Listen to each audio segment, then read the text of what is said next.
ကဲဒီနေ့တော့ကျွန်တော် Synology mobile model များနေပြီးတော့ဖုန်းလေးတစ်လုံးပို့ထားတယ်POCO တဲ့ဟာတဲ့ POCO တဲ့ဆိုတော့အခုကျွန်တော်သိရတဲ့လောက်နောက်ဆုံးထွက်တာနှစ်မျိုးရှိရပါတော့X4 Pro နဲ့ M4 Pro နဲ့ပေါ့နော်ဆိုတော့ X4 ကနည်းနည်းအမြင့်တန်းနဲ့နောက်ပြီးတော့ဒီ M4 Pro ကကြတော့ကျွန်တော်တို့ဘယ်လိုပြောမလဲ POCO ထဲမှာအနေတန်းပေါ့နော်ဆိုတော့ကျွန်တော်ဒီပို့လိုက်တာကဘာဖုန်းလဲဆိုတော့သူကရောက်မှပဲဖောက်ကြည့်လိုက်တော့တဲ့ဘာဖုန်းလဲဆိုတော့မပြောတော့ဘူးဆိုတော့ကျွန်တော်အခုကြည့်လိုက်တဲ့အချိန်မှာတော့M4 Pro တဲ့ဆိုတော့ထင်တဲ့အတိုင်းပဲ M4 Pro ကိုကျွန်တော်ဒီနေ့ unboxing လုပ်ပေးမှာဖြစ်ပါတယ်ဆိုတော့ဘူးလေးကအဝါရောင်လေးလှတယ်ဒီ POCO M4 Pro ကိုကျွန်တော် review ယူနေကူညီပေးထားတာက Synology mobile model များဖြစ်ပါတယ်ဆိုတော့ဒီ POCO M4 Pro နဲ့ပတ်သက်ပြီးတော့ဈေးနှုန်းအတိအကျသိကျင်တာပဲဖြစ်ဒါမှမဟုတ်ဝယ်ယူကျင်တာပဲဖြစ်ဒါမှမဟုတ်မေးကျင်တာမေးလို့ရတဲ့ Synology mobile model များ page ကိုလည်းကျွန်တော် caption မှာ tag တွဲပေးထားပါတယ်ဆိုတော့ဒီဖုန်းနဲ့ပတ်သက်ပြီးတော့အသေးစိတ်သိချင်ရင် Synology mobile model များ page မှာဈေးနှုန်းဘာညာတွားရောက်မေးမြန်းစုံစမ်းလို့ရပါတယ်ဆိုတာလေးကိုလည်းကျွန်တော်အသိပေးချင်ပါတယ် 5000 mAh battery 90Hz display 90s အသွေးမြန်ဆန်3ခန့်33 watt super phone charging နောက်ပြောအသွင်ပြီးရင်နေတာစိတ်ကြိုက်ဖြုံးရဲ့သုံးလို့ဆွဲလို့ကောင်းတဲ့ battery ကို show လိုက်အောင်5000အကုန်ပြီးတော့လုတ်တွေပြတ်မှခင်ဗျားတို့မြင်နေဟောဒီမှာမိတ်ဆက်လိုက်ပြီး Oppo ကတဲ့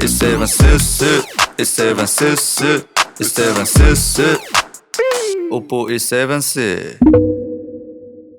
ဖောက်မယ်ဆိုတော့ကကျွန်တော်တို့ဒီ specification ကိုတော့အရင်ကြည့်ရမှာပေါ့နော်ဒါပေမဲ့သူ့မှာပါလာတာက8256တဲ့8256ဆိုတာဒါ POCO M series တွေထဲမှာအမြင့်ဆုံးဖြစ်လိမ့်မယ်လို့ထင်တယ်ဒီကောင်က464လည်းထွက်လိမ့်မယ်4128 8128ဒါမှမဟုတ်8256ဆိုတော့8256ကအမြင့်ဆုံးဖြစ်လိမ့်မယ်ဒီကောင်ရဲ့ဈေးနှုန်းက4,990,000ဆိုတော့5သိန်းပေါ့နော်ခက်တော့လည်းခက်တယ်ဗျဒီ4သိန်းကနေ5သိန်းကြားပေါ့နော်အဲ့လို price range ရောက်သွားပြီဆိုလို့ရှိရင်ကျွန်တော်တို့ဒီ Redmi Note 11 Pro လိုမျိုးတကယ်ဖြူရခက်တဲ့ကောင်ကြီးလည်းရှိနေတယ်တခြားဖုန်းတွေလည်းရှိနေတယ်ဆိုတော့POCO ကဒီသူ့ရဲ့ပေါ့ကျွန်တော်ထင်တာတော့ဒီ8256ဖြစ်နေလို့လေဒီကဈေးနှုန်းကဒီ4,990,000ဖြစ်သွားဖြစ်လိမ့်မယ်လို့ထင်တယ်ဒီတဲ့ version နဲ့เนาะဈေးလည်းနည်းနည်းပိုတက်တာသွားလိမ့်မယ်လို့ထင်တယ်ဆိုတော့ဒီမှာအရောင်က power black တဲ့ okay ကျွန်တော်ကျန်တဲ့ဟာတွေဘာမှဆက်ပြီးတော့တိတ်ချာကြည့်စရာမလိုတော့ဘူးကြည့်စရာလည်းတိတ်မရှိပါဘူးဆိုတော့ဖောက်မယ်ပေါ့နော်ဖောက်မယ်ဆိုတော့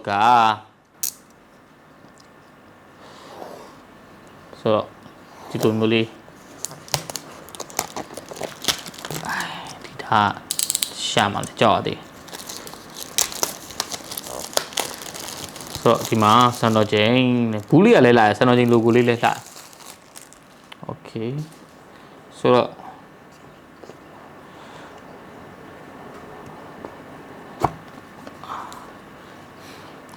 POCO ဆိုတော့စဖောက်ခြင်းဒီမှာတွေ့ရတဲ့ဘူးပုံစံဒီဇိုင်းအနေထားကာလာတော့မြင်တဲ့အတိုင်းပဲဒီမှာ POCO ဆိုရဲစာသားအမဲလေးအဲ့အောင်မှစာသားအမဲတော့မဟုတ်ဘောင်အမဲလေးထဲမှာစာသားအဝါလေးနဲ့ကျန်တဲ့နေရာရလည်းအဝါအပြည့်နေတယ်ပေါ့နော်ဆိုတော့ဒီထဲမှာဘာတွေပါမလဲထူတော့တော်တော်ထူတယ်ဒီဟာလေးကကာဗာပါညာအကုန်ပြည့်စုံပါလိမ့်မယ်လို့ထင်တယ်ပါပါတယ်ဆိုတော့ဒီမှာထုံးစံတိုင်းပဲကျွန်တော်တို့ဒီ quick step guide တွေ safety information တွေနောက် running cap ပါညာပေါ့နော်နောက်ဒီမှာ cover လေးတစ်ခုပါပါမယ်။အိုးကင်မရာလေးယောက်ကတော့လုံးဝဒီမှာမြင်တဲ့အတိုင်းပဲအကြီးပဲ။ဆိုတော့ဒီမှာတစ်ပေါက်ဒီမှာတစ်ပေါက်အပေါက်3ပေါက်ပါတယ်။အောက်မှာအပေါက်တစ်ပေါက်ပါတယ်။ဆိုတော့ဒီမှာဒီဟာလေးကိုပိတ်ဖို့ဝင်နေလဲပါတယ်။ဒီမှာ microphone ပေါက်တစ်ပေါက်ပါတယ်။ဒီတော့ fingerprint okay ဒီမှာ power button ဆိုတော့ဒီဖုန်းကိုမကြည့်ရသေးပဲနဲ့ဒါဘာပေါက်တွေဖြစ်မလဲဆိုပြီးတော့နည်းနည်းလေးတွေးရလဲတမျိုးပေါ့နော်ပြောဖို့ကောင်းပါတယ်အဲ့တော့ကျွန်တော်တို့ဆိုတော့ဒီမှာဖုန်းကတော့ကျွန်တော်တို့ထုံးစံတိုင်းပဲပြီးမှကြည့်မယ်အရန်မိုက်တဲ့အရာတွေက AC စင်ပြေနေပြေဇင်ခံကြည့်ရပိုကောင်းတယ်ပေါ့နော်ဟောကင်မရာလေးယောက်ကတော့ hub လို့ကြည့်ပေါ့နော်ကင်မရာလေးယောက်ကအကြီးပဲဆိုတော့ဒီနေရာမှာဒီကောင်က33 watt ကို support လုပ်ထားတယ်33 watt adapter လည်းပါလာတယ်နောက်ပြီးတော့ဒီမှာ type C cable ပါမယ်ပေါ့နော်ဆိုတော့ဒါတွေကထုံးစံအတိုင်းပဲကျွန်တော်တို့မြင်နေကြတွေ့နေကြဒီဈေးတန်းဝန်းကျင်မှာဒါတွေပါမယ်လို့ standard သတ်မှတ်ထားတဲ့အတိုင်းပဲဒါတွေအကုန်လုံးပါပါတယ်ဆိုတော့သူက33 watt ကို support ပေးထားတဲ့လျောက်လဲ33 watt အပြည့် charger လည်းပါပါတယ် okay ကျွန်တော်တို့အဲ့တော့ဖုန်းလေးကိုဆက်ကြည့်မယ်ခုနကကျွန်တော်ပြောတဲ့အတိုင်းပဲပေါ့နော်ဒီကောင်ကနည်းနည်းနော်ဒီကင်မရာလေးယောက်ကြီးမဟုတ်ဘူးအကြီးပဲနောက်မှအဲ့လိုကြီးထားတာ display လည်းမဟုတ်ဘူးထင်တယ်မဟုတ်ပါဘူး M series မှာ display ပါစရာလားငါလည်းပောက်တက်ကြရရှောက်ပြောနေဆိုတော့ကင်မရာလေးယောက်ကြီးအဲ့လိုကြီးတာကြီးတမျိုးကြီးပဲပြကြည့်ရတာလေဖုန်းရဲ့ဒီ3ပုံ1ပုံလောက်ထိကိုသူနေရာယူထားတယ်ကင်မရာလေးယောက်က တော်တော်ကြီးပါတယ်ဆိုတော့သူရဲ့အဓိက key selling point တွေကဒီမှာ AMOLED display ဟိုမှာ AMOLED dot display 90Hz နဲ့64 megapixel high resolution triple camera 3လုံးပါလာမယ် ultra wide and macro lens ပေါ့နော်ဆိုတော့ဒီ camera 3လုံးမှာ main sensor 64 meg နောက်ပြီးတော့ ultra wide ပါလာမယ် macro ပါလာမယ်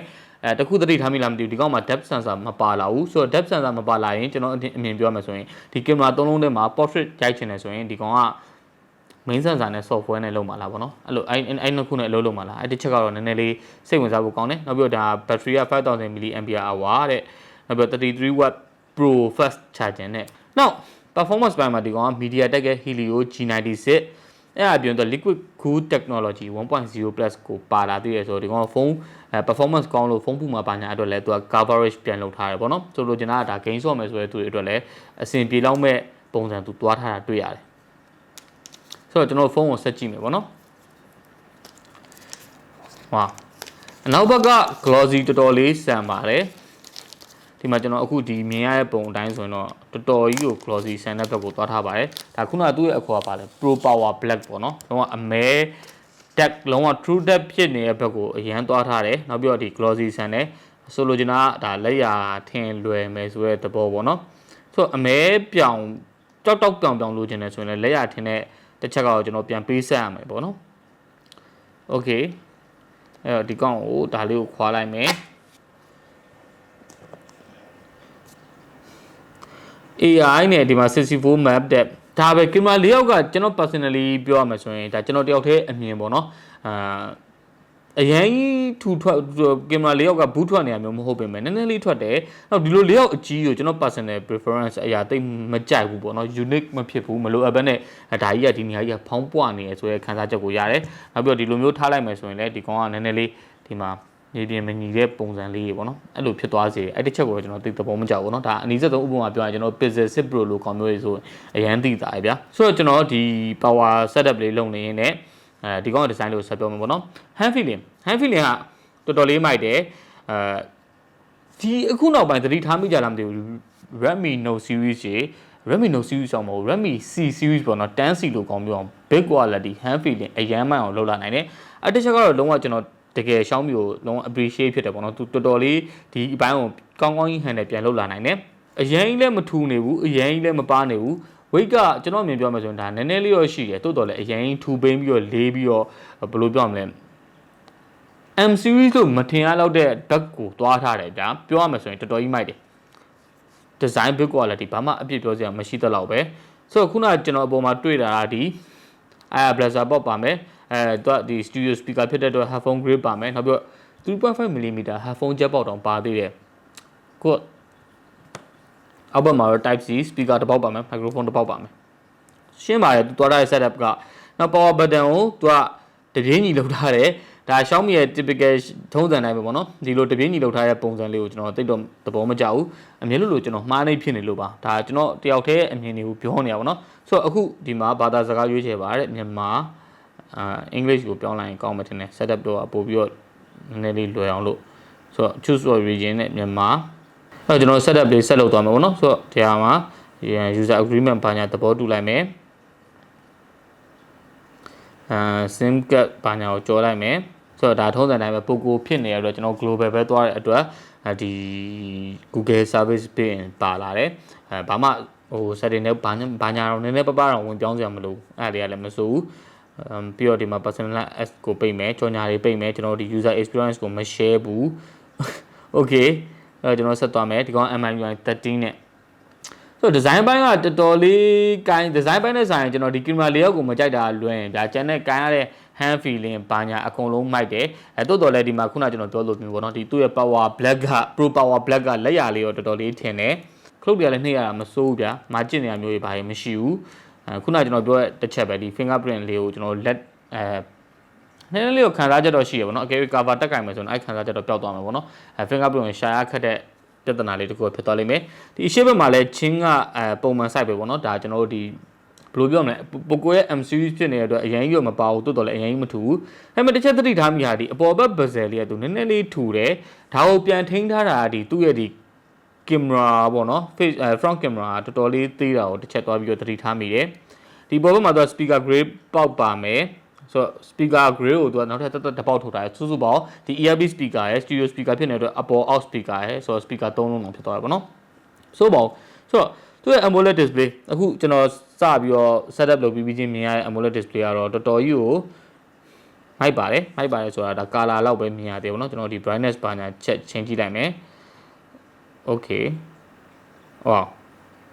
ဒါဟိုဘက်မှာကျွန်တော်မီးအားတော်တော်အပြင်းပြင်းပေးထားအောင်ပါပဲ lighting brightness အမြင့်ဆုံးတင်လိုက်တဲ့အခါမှာတော်တော်လေးပြင်းတယ်ဆိုတော့ brightness ကလည်းဘာမှပြောကြမရှိဘူး full HD resolution AMOLED display 90Hz ပါမယ်ဆိုတော့ okay ဒီကောင် display ကလည်းကျွန်တော် first impression တစ်ခုအနေနဲ့ပြောမယ်ဆိုတော့ဒါတော်တော်လေးလုံလောက်သွားပြီပေါ့နော်ဒီမှာ refresh rate ကိုကျွန်တော်တို့ 90Hz ကိုပြောင်းထားလိုက်မယ်ဆိုတော့ကျန်တဲ့စမ်းစရာဆိုလို့ကျွန်တော်တို့ speaker ရှိမယ် camera ရှိမယ်ပေါ့နော်ကျွန်တော်ထင်တာတော့ဒီဖုန်းကဒီ4,900,000ထိဖြစ်သွားရဲဆိုတာဒီ8256 version ဖြစ်နေလို့ပေါ့နော်အကယ်၍ကျွန်တော်တို့ဒီ8128ဒါမှမဟုတ်8128လောက်ဆိုရင်မစိုးတကယ်တမ်းပြောရင်တော့8128လောက်ဆိုထိတဲ့ဘယ်လောက်ဈေးသက်သာမလဲတော့ကျွန်တော်တစ်ချက်တော့ပြန်မေးကြည့်အောင်မယ်အကယ်၍8128ကိုသူ3သိန်းလောက်ထိသက်သာရဲဆိုရင်တော့ဒါ3,900,000ဆို4သိန်းအောက်လောက်တော့ရောက်သွားမှာအဲ့လောက်ဆိုရင်တော့ဒီကောင်တော်တော်လေးကိုမစိုးဒါပေမဲ့ဒီ8256ကတော့တကယ်မလိုတော့ဘူးလို့ကျွန်တော်အနေနဲ့တော့ထင်တာပဲတိုးတော်လေးလိုချင်တဲ့သူရှိမှာပေါ့နော်ဆိုတော့ကျွန်တော်တို့ဒီမှာ audio လေးကို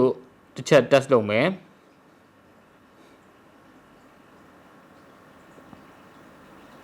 window ကိုအခြေဆုံးထားလိုက်မယ် okay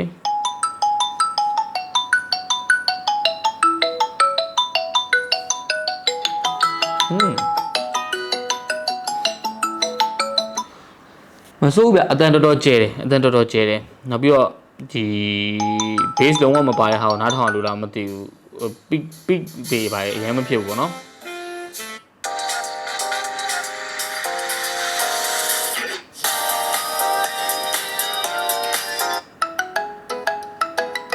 ဟုတ်တယ်အတန်တော့တော်တော်ကျဲတယ်ဒါပေမဲ့ base လေးတော့နည်းနည်း low frequency နည်းနည်းလေးတော့ပျောက်တယ်ဒါပေမဲ့ကျွန်တော်တ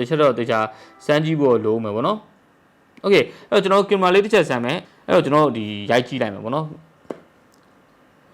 ဆိုတော့ only this sign လောက်ပါ okay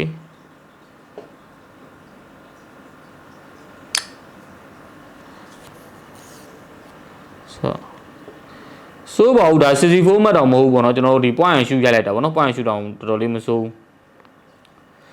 ပြီးတော့ကျွန်တော်ဒီမှာ portrait လည်းပါတယ် okay portrait လေးကိုကျွန်တော်ထပ်ဆန်းကြည့်လိုက်အောင်ပါဗျာ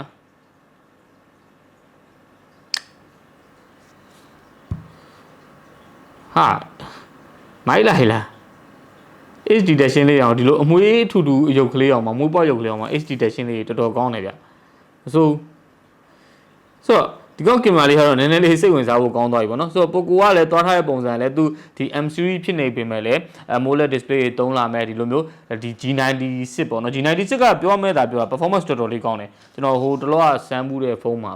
Techno Camon 18P လားမသိဘူးပေါ့နော် 18P လားမသိဘူးအဲ့တော့တော်တော်ကြီးကိုကျွန်တော် game ဆော့လို့လည်းကောင်းတယ်တော်တော်ကြီးကို ဆော့ဖြစ်ခဲ့တယ်ပေါ့နော်ဆိုတော့ဒီကောက်မှာလည်းကျွန်တော်အဲ့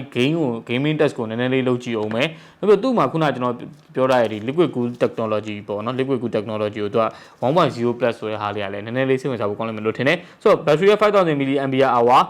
ဒါကို33 watt နဲ့ဆိုတော့ဘာမှတိတ်ပြီးတော့ရေးရအပြည့်ပြောကြမရှိဘူးခုနကျွန်တော်ပြောလိုမျိုးပဲဒီ8256 version ဖြစ်နေတဲ့အတွက်ဈေးလေးတော့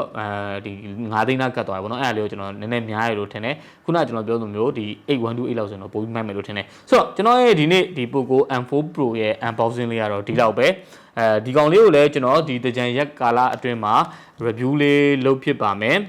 စမ်းပြပါမယ်ဆိုတော့စမ်းပြီးရင်လည်းဘယ်လိုအနေထားလေးရှိမလဲတကယ်လို့ကျွန်တော်ဒီထက်နေနဲ့ version ဆိုရင်တော့အဆင်ပြေနိုင်မှာစသဖြင့်ပေါ့နော်အဲ့မျိုးလေးတွေးတောပြီးတော့ကျွန်တော် review နဲ့တူပြန်လာခဲ့ပါမယ်လို့ပြောရင်ဒီနေ့ကအဆုံးထိကြည့်ပေးရတဲ့အတွက်ကျေးဇူးအများကြီးတင်ပါတယ်ဆိုတော့ကျွန်တော်ရဲ့ video ကိုကျွန်တော် YouTube မှာစောပြီးကြိုပြီးတင်နေရှိပါတယ်ကျွန်တော်ရဲ့ video ကိုကြိုပြီးစောပြီးတင်နေဆိုရင်တော့ကျွန်တော်ရဲ့ YouTube channel လေးကို subscribe and notification လေး on ထားပေးဖို့မေတ္တာရပ်ခံလိုက်ပါတယ်ဗျ